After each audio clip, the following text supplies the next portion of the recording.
following is a production of DallasCowboys.com and the Dallas Cowboys Football Club. How about them Cowboys? Yeah, go Cowboys! Let's go, baby! Are you ready for a break? Yes. Are you ready for a break? Absolutely. Ready for a break? Yeah, and so much for that. It's time for The Break on DallasCowboys.com We were on a break! with Nick Eatman, David Hellman, Ambar Garcia, and Derek Eagleton. It is Monday, December 27th, 2021, Season 17, Episode number 85. Welcome to the very latest edition of The Break. We are live from the SWBC Mortgage Studios at the Star. We are done with Christmas, and the Cowboys have given everyone a really, really nice Christmas present yesterday.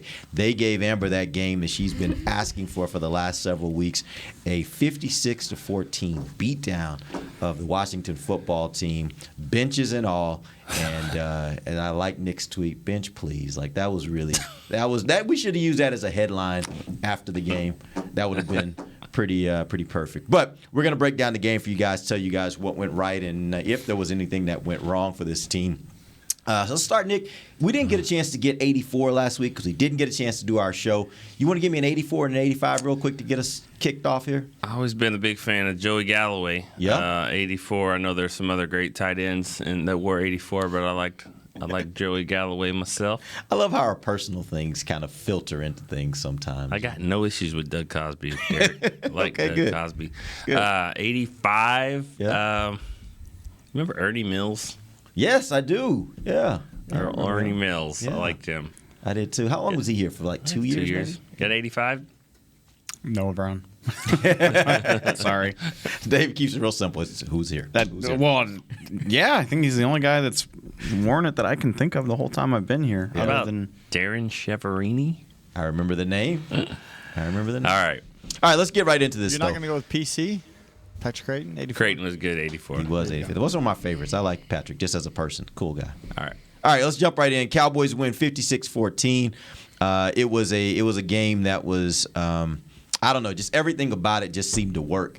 But let's start first with some storylines, big picture storylines. What do you think coming out of that game? Game's over. Cowboys win 56-14. What's your first thought, Nick? They could win the Super Bowl if they play like that. I mean, I'm sorry. I mean, you can though. I mean, that's not too far fetched. If you play like that, you're gonna beat any team maybe other than the AFC Pro Bowl squad. I mean, that was an absolute perfect type game. That doesn't mean they're going to play like that all the time. There's better quarterbacks, better teams, better offense that will challenge them. But if you're going to dominate on offense, defense, and special teams, you dominate all three. This is a team that can go and win games and get into the Super Bowl. That's how good that they are. Will they do it when it counts the most? We'll see. But man, they put it out there. Amber. It ain't that hard, is it? It is not that hard. When you have the Why can't you talent. do this every week? Exactly. That's what I've been complaining about. We know the talent that's there on offense, on defense, even special teams. They showed up last night as well. Kellen Moore, we know he has talent. So this is what I was waiting and complaining to see finally. And it's not that complicated. Once they're clicking, it's freaking amazing. And that was probably the game I've enjoyed the most. Just sitting there, I had my feet up, my laptop on my legs, watching the game, enjoying it. No sweating, no nothing. So I expect the Cowboys to take this win and carry it over the next few weeks. And hopefully that's something that doesn't go away with Arizona coming up next week, and I know we'll talk about it later in the week, but this is a great start to end the final regular season. Dave. Ambar reminds me of my dad a little bit. I know that sounds weird, but my dad is only happy if his team is just blowing the doors off of the other. If it's remotely close, he's like, these guys are stressing me out. I can't watch this. I'm like, you chose the wrong league to be a fan of if that's the only way you're going to be happy. But you're right. I mean, that's about as perfect as you can play a game of NFL football. And they've beaten down 4 or 5 teams this year. And this still felt like it was in a different stratosphere than those games. Just beginning to end ass whipping that you just You typically get those like once a generation in the NFL, and it's special that the Cowboys have managed to do that a handful of times this year. I mean, don't take that for granted. Nick's totally right. You had the wonderful analogy last week or whenever it was that it was like they were playing a guitar out of tune. Well, they tuned up. They tuned up. And I mean, with what the defense is doing, I wrote about this last night, like ho hum. They only had 2 takeaways and still scored a defensive touchdown. So like they're still doing that. And the offense did what it was supposed to do. Didn't even really have to change that much. Like CD makes some tough catches instead of dropping the ball. Dak throws he puts it on the money, which is something he hasn't been doing as consistently, but it was there last night. And I mean, when they play even close to that level of potential, I think they could beat anybody in the NFL. Yeah, my big picture from that game is really just this defense is great. They are great, and I love watching them play. I tweeted during the game. After they scored the first touchdown, I was like, all right, I don't really need to see the offense anymore. Just put the defense out there the rest of the game. And I just want to see them because every play, you're looking like, who's going to do something? Who's going to do something? Yeah. Like, they are so much fun to watch because they have so many playmakers. And all their playmakers are making plays all the time. And so it's just a fun team to watch from a defensive standpoint. And the part I love the most about this team, and I think it was on display last night, when the defense is clicking, I think everything else will click. I think this defense has the ability to be able to be the catalyst for everything else. It started with that interception with Trayvon Diggs, and from there the route was on. Yeah. And that's what I love about this defense. This has become a defensive team, and that travels in the playoffs. I love that about this team right now. I don't think the Cowboys are going to get a Defensive Player of the Year award this year. I don't think it's going to happen. I think they got 2 guys, though, that are worthy of it that are probably going to split some votes. Yeah. Because I think Trayvon Diggs, we see what Parsons is doing, but Diggs should get some consideration as well.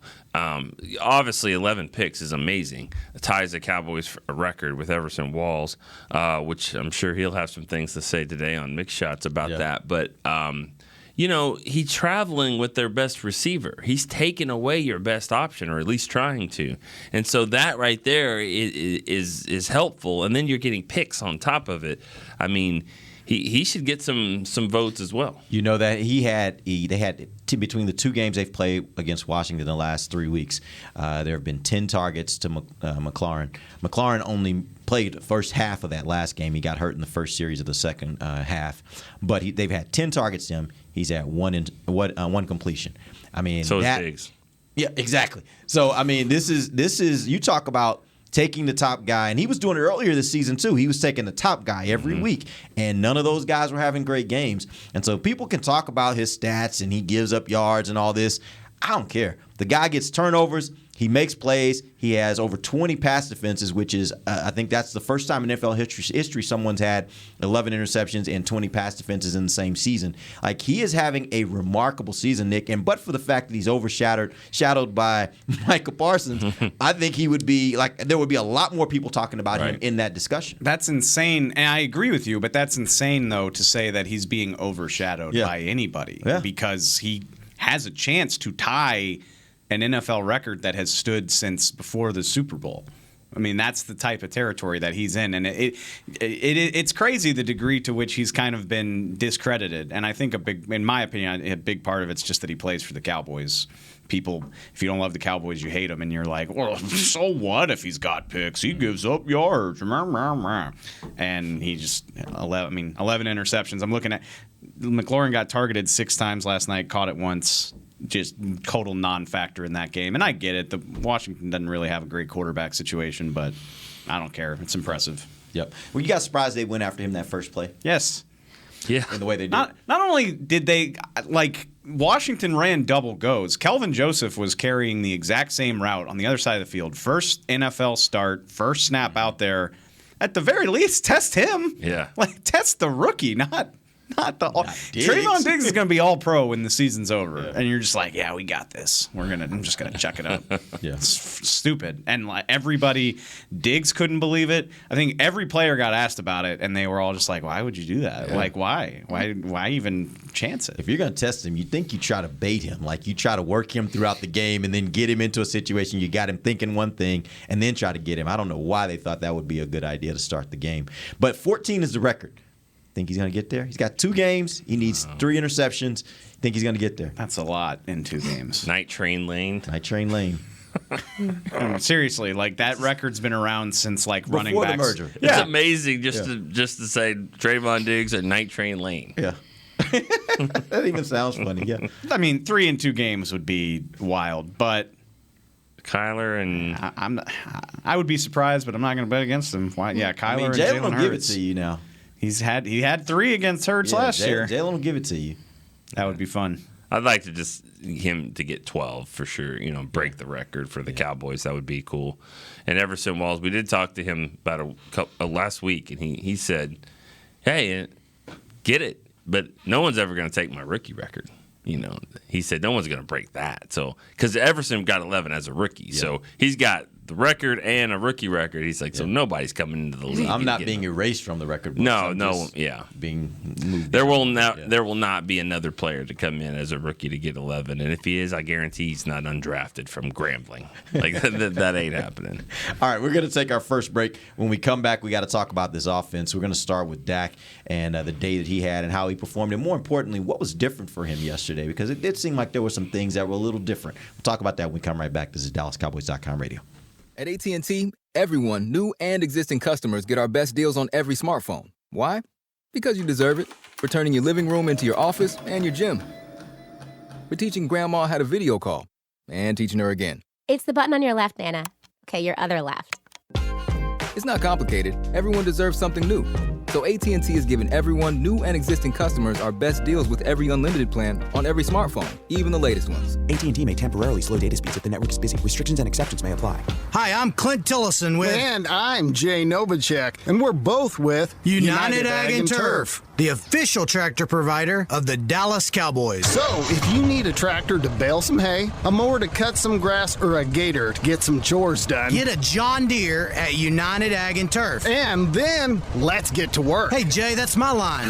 Well, not today. Get to work with a John Deere tractor package that's just right for you and your budget. Visit UnitedAgAndTurf.com. Before there was a draft, you could size up a cowboy by 3 simple factors: the crease in his hat, the bend of his brim, and his unbending attitude. A man Stetson didn't just protect him from what life threw at him, it projected a rugged, unstoppable spirit. Stetson hats are still American-made with pride right here in Texas. They're still the unofficial crown of all self-respecting cowboys, and Stetson is proud to be on the field with America's team. Find a retailer nearest you at stetson.com/cowboys. New Dr. Pepper Zero Sugar. You deserve it. I do deserve that.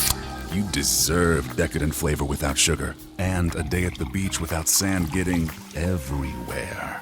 And a relaxing bath that your children don't interrupt. I deserve all that? It's really just a visual metaphor for Dr. Pepper Zero Sugar. Everything you want, nothing you don't. A visual metaphor on the radio. I do deserve that. Dr. Pepper Zero Sugar. The zero you deserve is finally here. Back to the break. Get the ultimate fan experience for the ultimate Cowboy fan. Join Dallas Cowboys United, presented by Globe Life. Starts at just $20. You join now, get your fan pack, exclusive benefits, and more. Visit DallasCowboys.com/United for details. Welcome back to the second segment of the break, live from the SWBC Mortgage Studios at the Star. We're talking about the Cowboys' victory over the Washington football team. They win 56-14. That still just sounds weird to say. Like, I feel like I'm on a college football show. That is not an NFL score. That's how I felt last night. Was like, LSU's playing Sam Houston State, and like midway through Nothing the third. against Sam Houston, but no, of course not. Sorry, directional U. It doesn't. I'm not picking on anybody, but you're like, all right, let's get the freshmen in here. Let's see what the young guys can do. And they even score, right? You get Malik Turner out there just like running up and down the field. Malik Turner, I thought he was going to house that thing. I mean, he was not going to go down. Yeah. That was a heck of a run. That was just the epitome of like the Washington's checked out of this game. They're demoralized, and Malik Turner's like, I'm putting stuff on tape. I got stuff. I got things to accomplish here. Let's talk about one Dak Prescott, though. I think yesterday we got to see Dak. If you thought he was in a slump, which I don't know if I call it a slump, But if you thought he wasn't playing his best football yesterday, he got a little bit closer to where he was earlier in the season when he was playing really great football. He was 28 of 39, 72% completion, which is, I think, the most important thing. 330 yards, 4 touchdowns, no interceptions. Talk to me about Dak Prescott. He's back, baby. I laugh at the kind of quibbling, and it almost sounds superstitious. Where he's like, I never called it a slump. Y'all called it a slump, but I haven't been playing my best football, and now I'm just like, that's kind of what that means. But hey, whatever makes you feel better. Semantics. Yeah. Semantics. But no, he was incredible. That was Dak at his best. That was Dak playing like an MVP candidate. That was the guy that we saw for the first 7-8 weeks of the season, including Atlanta. But even like they beat Atlanta down, he didn't play that great. I mean, he played very well against Atlanta, but that was maybe his best game of the year, or certainly top 3, along with like New England and Tampa probably. I mean, he was putting it on a dime. He had that throw to CD, the crosser over the shoulder. I don't know what else you want me to say. He looked amazing. Go ahead, Nick. I just thought he was a complete quarterback too. You know, I mean, when we noticed it very early in the game, even though it doesn't just jump out on the stat sheet, the runs, him running the ball for a first down here and stepping up to the pocket and getting your 7-8 and sliding, getting out of there, and I thought all of that was kind of back to what type of quarterback he can be. He does not have to be this dynamic runner that's going to go and get 100 yards rushing and all that stuff. He's just got to be a guy willing to do it. And I thought last night he did that, and then that opens up a lot of things. I mean, the best play on top of that is the 3rd and 7. It's like 21-7. The game's, Washington's trying to stay alive in this, and he looks like he's going to run. The defense sucks up. He throws it over to Gallup for 41 yards, and then that kind of led to another touchdown.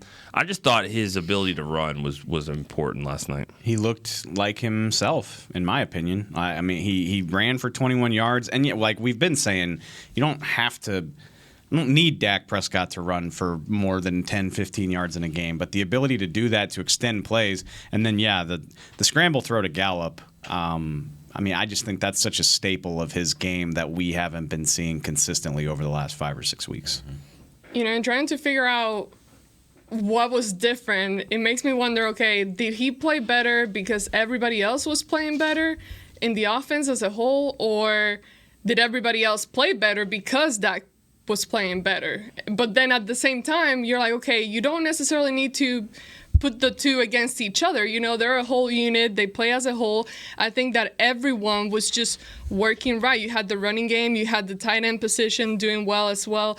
The O-line, nothing stands out. Do you guys have anything that stood out that was there was one play, but in general, they did a pretty nice job. Steele getting in the end zone there was freaking amazing. There's so many things about that was just awesome. So many. Steele scoring a touchdown, spiking it into the stands. I think the best part is that if you saw on the TV, I don't know if you saw it on the TV's the angle when they're kicking the extra point.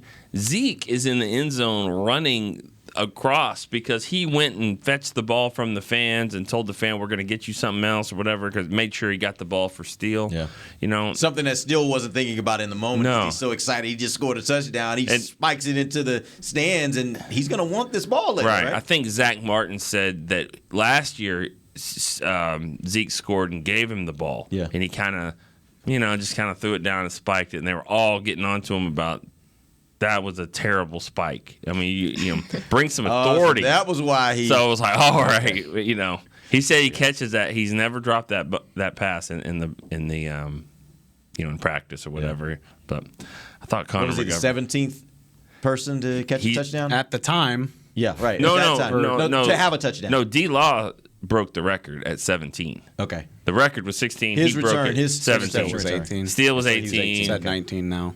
Golston was 19. So and I still haven't got my guy McGovern in the end only zone. 12 of the 19 play offense.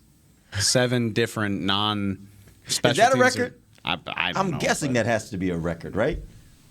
Are we doing LSU? Are Joey we doing B. LSU stuff? You want to? Can we do a Joe Burrow segment, Danny? No, You we're not doing a Joe Burrow segment. Get out of here. Amazing. Like, what are y'all talking about? Get out of here. No, what I really came to say was, hey, listen, I've been saying that Danny McCray. top 10 defense for You have been the saying longest, that. okay?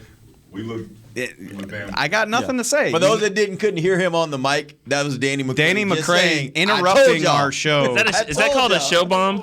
No, we're on. Yeah, we're on. You just think we're sitting around the table having a conversation? Oh, we always keep the door Hey, open. Danny, we do the show in the studio.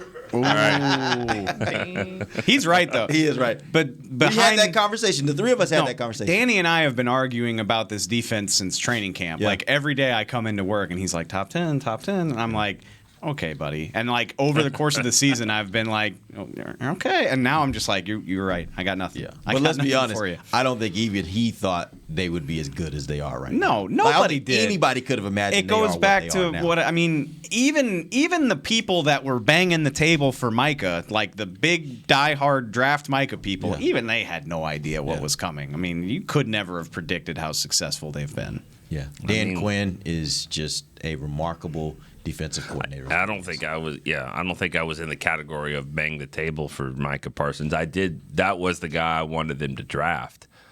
But no, I didn't. I didn't think he would be like this. Now, when you watch his tape, nobody was blocking him. Yeah, that was evident. Nobody could block him, but to be able to utilize him the way they have, I think is amazing. And when he can, when he's on the field, he's really good. When he's not, they're not as good.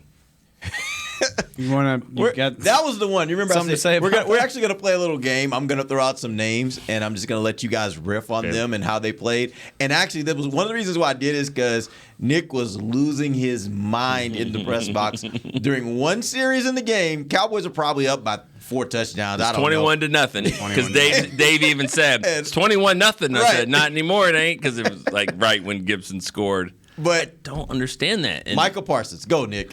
The guy's a beast. I mean, when he's on the field, he helps everybody. Okay, get it. Lions need a rest too. Whatever. Do they? Into the first quarter, they're driving. It's 21-0, and they're in the red zone. And he's sitting there, helmet off, and there's like 3 or 4 plays, and then the quarter ends. You go all the way down to the other field. Okay, get your guy back in. No, he's still standing there, and they go and score a touchdown on a running back out of the backfield type play that. He can make those kind of plays. I mean, I'm just not understanding that one. I don't get why this 22-year-old linebacker needs a rest like that, especially after the end of the quarter. Well, you don't know everything that's happening. I don't. Really. That's the thing. Like sometimes we might see a guy just on the sideline and we're like, what the heck? Like you should be on the field, but we don't necessarily know why he's sitting on the sideline at that specific moment. He didn't know either. We didn't know either. I mean, he was not very happy with it. No, he didn't seem happy. Smoke was coming out of his ear. And what happened the next time he was on the field? He got sacked and he hurt the guy. He was like, sacked. yeah. I can't. Bench. Yeah, I can't bring myself to care. I mean, No. Well, nothing. honestly, and I told you this during the game. Like, what we don't know is, was this a situation where they've been looking at his numbers and they're like, man, he's getting a lot of time on the field. We need to start bringing him back honestly, a little bit. And we got our other guys back, so we can afford to do that. And so give him a series here and there because we really need to be at his best once we get to the playoffs. That is a wonderful guess at the reasoning because Mike McCarthy cares about that maybe more than anything. Yeah. And I'm totally fine with that until the red zone. Okay. And you want him back. Okay. That was cute. Like all this, midfield stuff. Now get back in there. But the other thing might be, like, we trust our other guys. Now, I know they got in zone that time, but they got a lot of other playmakers on this defense. They don't have to have him be the only guy to make plays, right? If that's how they approach it in the playoffs, I'll be upset. Maybe, It was obvious from like the second possession that Washington wasn't going to win that game. Yeah, I was just like, okay, whatever you want to do. All right, let's move on to the next one. Zeke Elliott. What? Oh, great, awesome. Was he? Yeah, I thought so. I think he's gonna be dealing with stuff for the rest of the year. Like he's not gonna be as fresh as he would be if we had just landed in Oxnard, probably for the rest of the year. But every week he looks fresher and fresher, which I don't understand. I wish we got more time with these guys. Like Zeke he's always great with us. He's the first guy into the podium. He talks for like 5 or 6 minutes, but it's just not the same as when you can, like pre-COVID times, when you can just kind of chill at his locker. And I'm so curious at the idea of like, okay, every 6 days you're still getting beat to hell. So why do you feel better? You know what I mean? Yeah, it seems counterintuitive, but it's true. Like he looks fresher. He looks like he's got a little bit more burst. And yeah, I mean the running game. It was a non-factor by their standards. Yeah. Zeke had 37 and Tony had 34. They didn't need to, but I thought he did the stuff that you needed him to do. This was one of those games for me where the stats didn't say how much I thought Zeke played well. Mm-hmm. Like if you watched him run, he had several runs where he looked like the old Zeke. Like he looked like the Zeke that can make things happen, which you hadn't seen that a lot of this season. But I thought there were some moments in that game. And you go back to the touchdown he had last week, you start putting those two games together, I'm actually starting to feel like, okay, Zeke he must be feeling a little bit better because he's having some runs that look more like vintage Zeke. I'm quibbling, and I know this isn't what you meant, but like up until the injury, like first 6 weeks of the season, he did look like that. Like, true, yeah. He had a 50-yarder in one of the first 4 games of the year. Haven't seen that in forever. And that's what, like, We're talking about the injury period. Yeah. I don't know if we're going to see him do that again this year. Right. But he's getting to the perimeter. Like, he's getting to the edge when he runs outside. He's getting to the second level. He wasn't doing that against Denver and New Orleans and some of these other games. And he's falling forward. Like, that was the part that was missing from his game. That's always been a big part of his game is give me the extra 2 or 3 once you get hit. We're starting to see that again now. Yeah, we saw that in the touchdown, where he basically carried those guys into the end zone. That wasn't my favorite part of the play. I kind of liked big dog Lyle Collins just leading the way out there. And we hadn't seen that in a while either. After the game, I asked him about that, and he was kind of disappointed. He was like, he goes, I wish I would have finished that little dude off and knocked him. Yeah, he wanted another. I mean, people still tweet that clip of him against the Seahawks from like 6 years ago. Yeah, he wanted to do that. He wanted that. But let's remember he's playing, right tackle. He's on the left side, leading the way. You gotta move your ass to get over there and get out there like that. That's exactly right. Fantastic play on his part, but that's kind of to my point. That's a counter play off of left tackle, so you got to get to the edge, and then it's 11 yards. An explosive run is typically considered 12, depending on who you talk to. But so that's Zeke getting to the edge and then getting downfield for a 12-yard touchdown. He wasn't doing that a month ago. Right. So it's crazy how...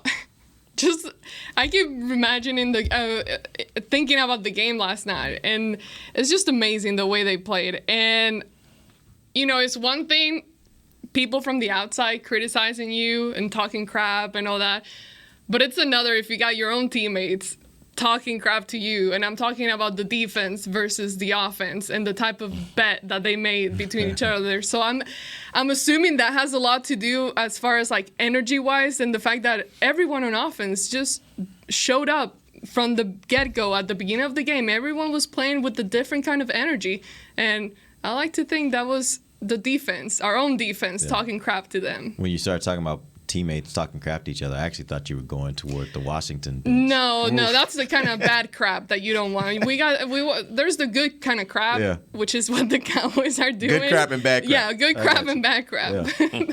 That was actually pretty funny. That whole thing, and I started listening in because I like to do this just for fun. I listened in to a little bit of Washington sports talk this morning, and it was just so funny listening to them talk about that whole situation and how it all went down. And I mean, obviously, we've been there. Like, if you're an NFL fan, your city's going to be there at some point where you are, your team is not playing well, and something happens where you're the butt of the joke, right?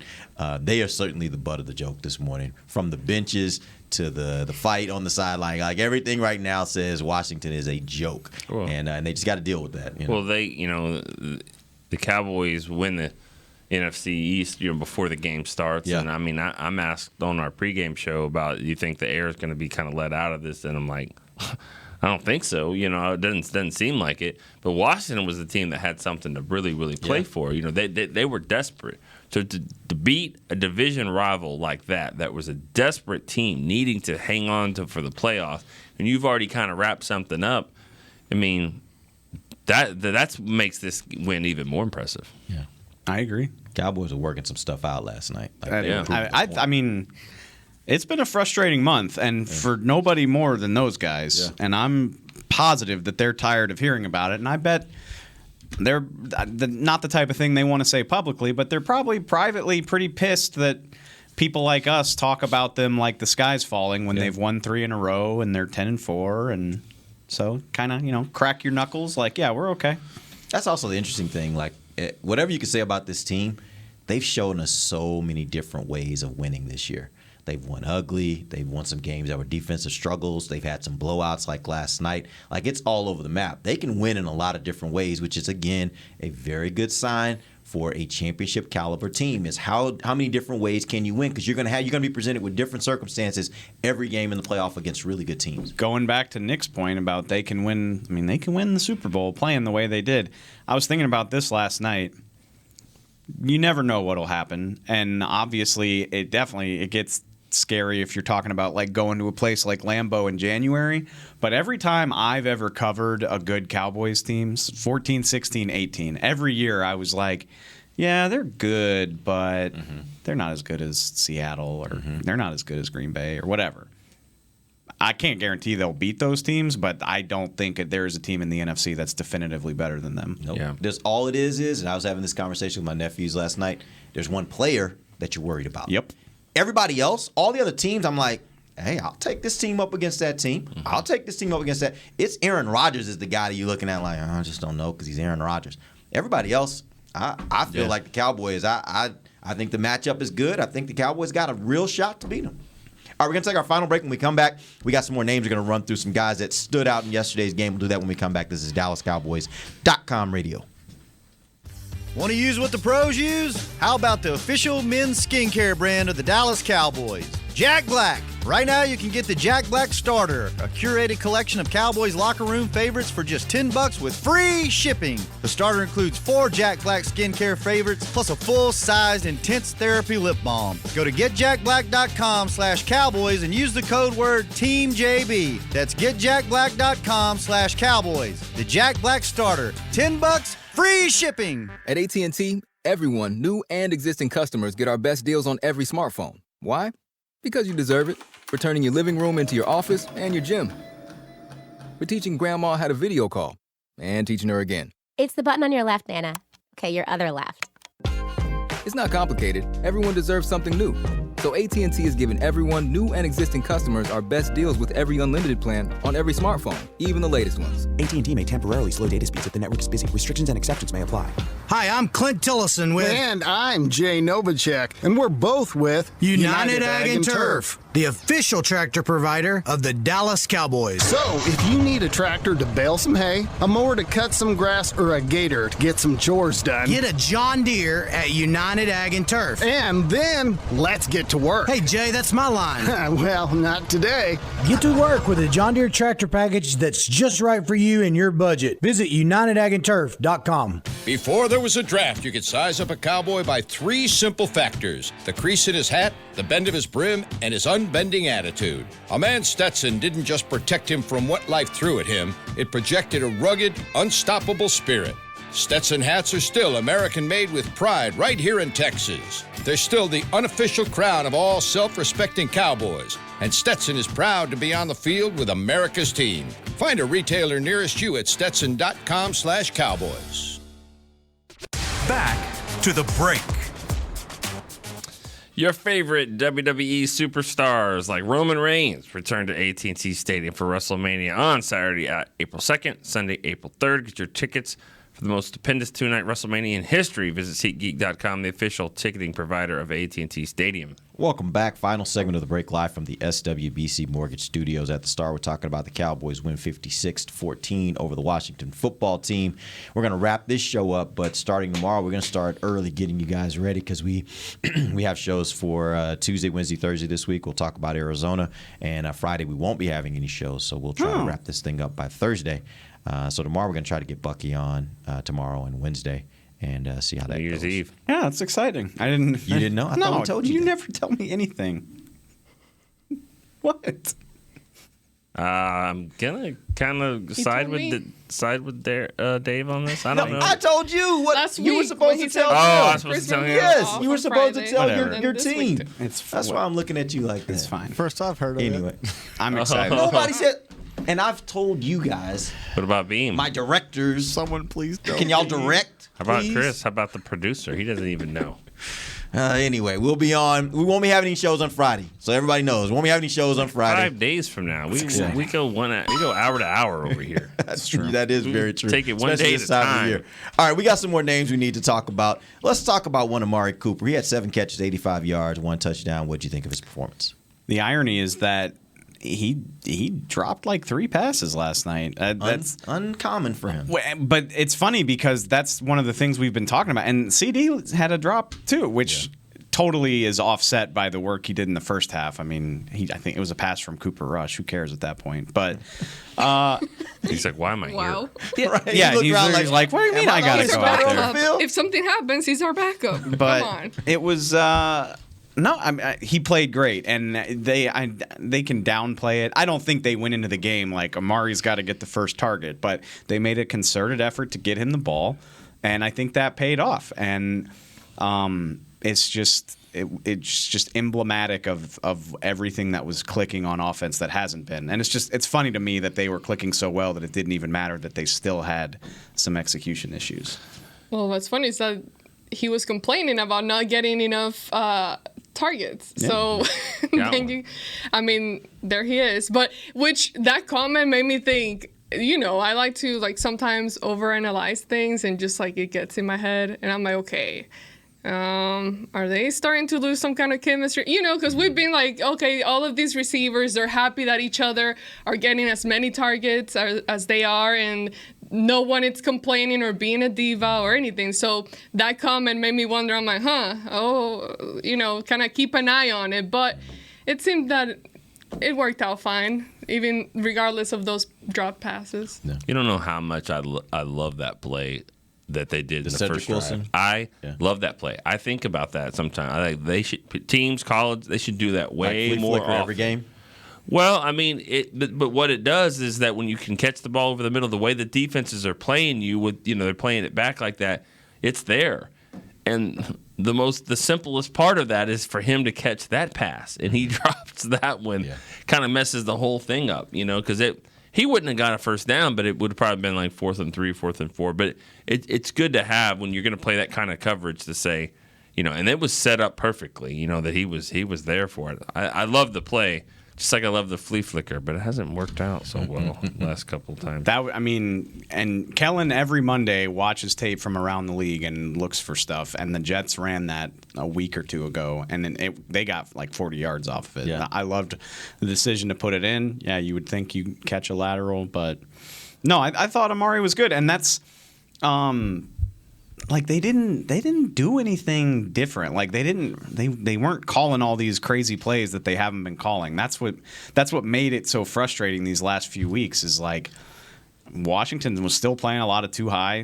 Dak found Gallup for 40 when he broke contain and extended the play, but playing within the script, it was a lot of the same stuff. I mean, he was throwing better balls, they were making better catches. CD comes to mind. If he does that, we said that last week. If he does that against the Giants, it looks way different. So just little tweaks, guys executing on stuff that they weren't before. Dalton Schultz, 8 catches, 82 yards, 1 touchdown. That's not 2 games in a row, and he's been pretty good. What are we thinking? I'm wondering how he feels today. He got absolutely blasted at the end of the first half. He came back though, right? He did. He did. But no, I guess what I'm getting at is more, we can at least rule out concussion because he would not have been back on the field if it was a concussion. And I was worried that maybe it was a concussion, but I don't know. Stop it. Yeah, we can rule out the fact that it wasn't a concussion. He would not have been back on the field. I didn't say anything. No, I didn't say anything. Okay, I just was looking at that look on Dave's face. No, because Can that thing pop up later, though? A concussion doesn't just pop up, though, right? I don't know how that No, really I wouldn't think so. works. He came back. He said he's fine. I talked to him. He said He was fine. He said he got asking 2 fingers. No, he got the wind knocked out of him. Oh, good. Okay. Yeah. That's That was a hard hit. And a hell of an effort by him to hold on to it. Yeah. Yeah. Because it felt like it looked like the ball was kind of squirting out, and he was just like everything he could to hold on to it. It's encouraging. What did he finish with? Dalton finished 8 for 82. And 8 catches. We said it before the Giants game because he played well against the Giants too. Is like, why isn't this here? If everybody's committed to sitting back and taking the receivers away, where's the tight end? Yeah. And so it's and nice. he's a pretty reliable target most of the time. Yeah, and he's stringing together some good games. I'd have to go back and watch to know if he's always been there and Dak's just been overlooking him. And that is a plausible explanation. Yeah. And when you go back to the whole aggressively take what they give you things, like stop. You don't have to force the fancy plays. Dalton's hanging out right there between the hash marks. If he has decent games the next 2 weeks, nothing crazy, just decent, he's going to be close to. He's going to have 80 catches for 800 yards. Wow. And he's got 6 touchdowns, maybe 7 or 8. But that's a great year for him. I think he's at he's like 68 or 69 catches for over 700 right now. But he's getting close to the 800 range. It's ironic because, and I'm not saying this is fair, but like he was fantastic for the first 6 weeks, and then the Pro Bowl voting window opens and he kind of drops off. And now he's going again now that the Pro Bowl teams have been decided. Yeah. I heard they have as many as 10 alternates. Yeah. Cowboys? I bet he might be one of them. Pitts and Kittle. Man, it's hard to. No, the guys that got it, he deserved it more than Evan Ingram did last year. Yeah. The guys that got named to the Pro Bowl this year are deserving. So I'm not saying Dalton got snubbed, but if he has 2 or 3 better games in November, he might have been in there. Right. And the same could be said for Dak and for Zeke and DeMarcus. That's the next guy we got on this list. DeMarcus Lawrence missed a lot of games, but what'd you think of his play yesterday? He's a beast. It's and I keep saying this, but it's so impressive the way that these guys have just kind of hit the ground running. Like to miss 2 months and he's been phenomenal. He's played like an all-pro in every game that he's been back. Like I forgot that he got a sack too last night. Yeah. It was like a pursuit play and he kind of dragged him down at the line of scrimmage, but he's been disruptive and dominant. I think not trying to take anything away from him, but it just makes a world of difference that you can't key on him the way that you used to be able to. Yeah. The touchdown, that was an impressive play, but I do have to ask, and this is maybe what they're asking on that Washington show you were listening to. What was Heineke doing on that touchdown? I didn't see that. You didn't see that? No, what was he doing? It looks like he was sliding into second for like a ground rule double or something, or he wouldn't slide into second. He just went down. He's like, don't hit me. He just look it up. I mean, I just watched it. Yeah. Like what are we doing here? Like everyone's focused on Tank, so you're like, is he going to be in downs? Is he going to score? He's going to score. Oh my God, Tank! But if you just watch from the quarterback standpoint, you're like, what are you doing? Like that. That right there. Tackle? I know you're into soccer. You're kind of a later life soccer fan. That he's going like studs up, slide tackle right there. Like he looks like a defensive midfielder. So I don't know. I don't know what that was, but thanks. I mean, try to get him down any way you can. I guess. Yeah. I'd rather my quarterback try to do something like that than like actually, put his body in the way of DeMarcus Lawrence. And you don't want that. And at that point in the game, it was 14 to nothing. But the Cowboys' offense is.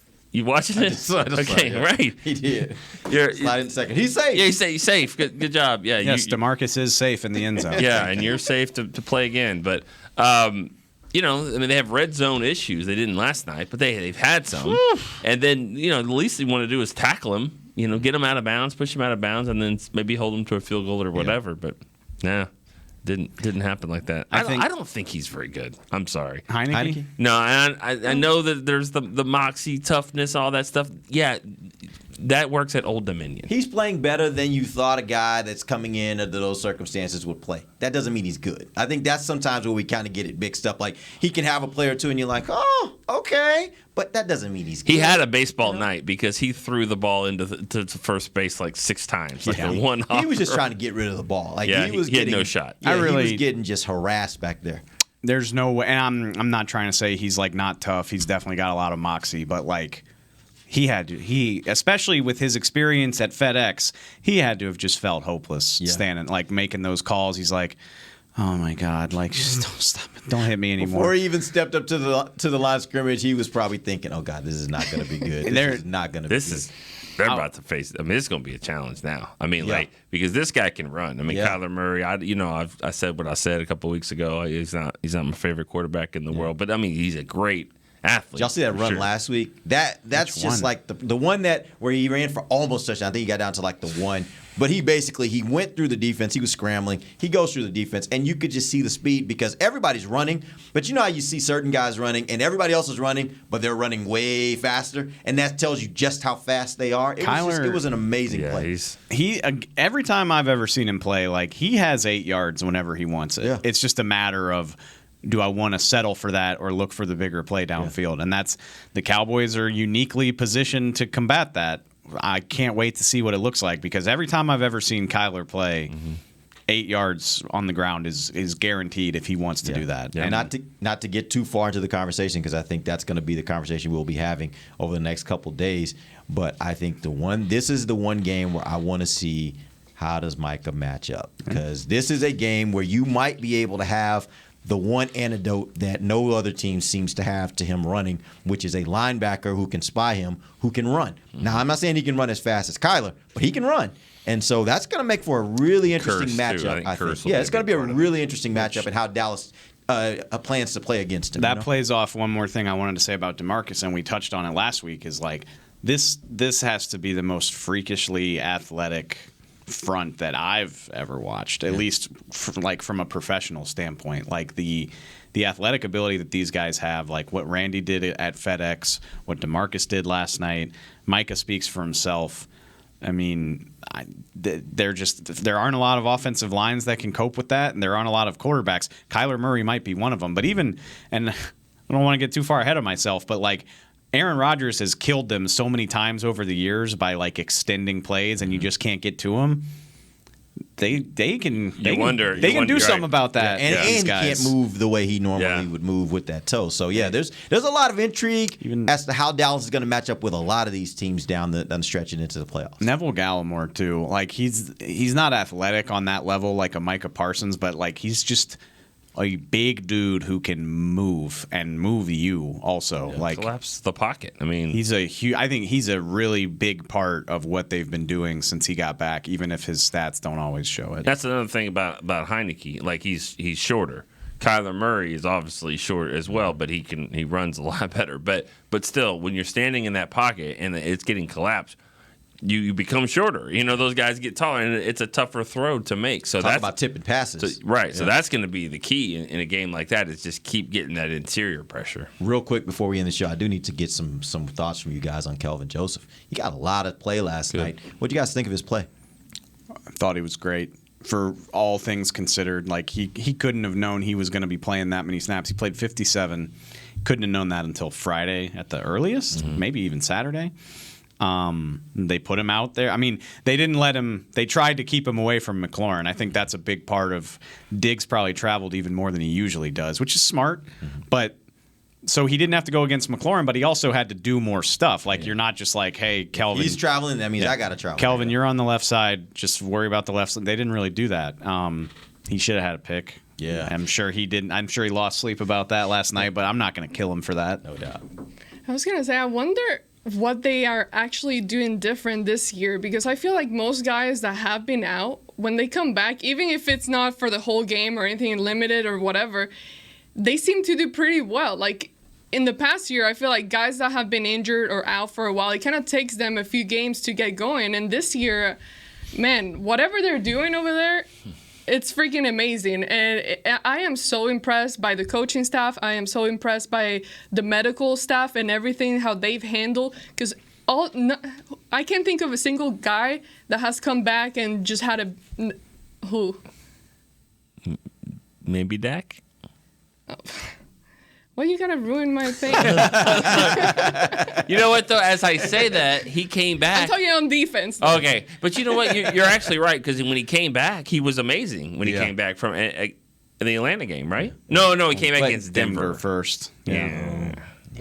Defense. On defense. Yeah. They've been good. It was good. Which, Sorry. along a similar line, just in general, I was so impressed, and we talked about Diggs. Obviously, he's the headliner, but I was so impressed by the secondary just bullied those guys, and it's fun to see what the pass rush can do for a secondary. Like, obviously, you're going to have more opportunities at picks, but you also know the ball's got to come out so fast. They were just camping on every route last night. Like, AB had at least 2 breakups. Diggs had that play on the crosser where he just like batted it away like Mutombo. Basically jumped over him to do it. Yeah. Like, it was pretty amazing. Kelvin had at least one. Like, they were ready for everything because they knew it was going to be 8 to 12-yard routes because Heineke didn't have time to do it more than that, and they were just swatting everything away. They were really impressive. And when the referees are going to call it that way, it's an advantage for the Cowboys because they certainly did. Both sides of the ball. We saw a couple times it looked like, some of those plays on Thanksgiving would have been, arrests, not just penalties, but arrests. We against the Raiders. But in this game, they let them play. I think it benefits the Cowboys for that because they're going to get their plays on offense as well. So if you can get their hands on the guys like that, that helps Dallas. All right, that's a wrap. We'll be back tomorrow. We're going to get you guys ready for Cowboys versus Cardinals. That should be an interesting game, fun game, a good game to be able to test kind of where this team is heading into the playoffs. We'll talk about that tomorrow. Till then, for Nick Eatman, Dave Hellman, and Amber Garcia, I am Derek Eagleton. This has been The Break, live on DallasCowboys.com radio. This has been a production of DallasCowboys.com and the Dallas Cowboys Football Club. How about this,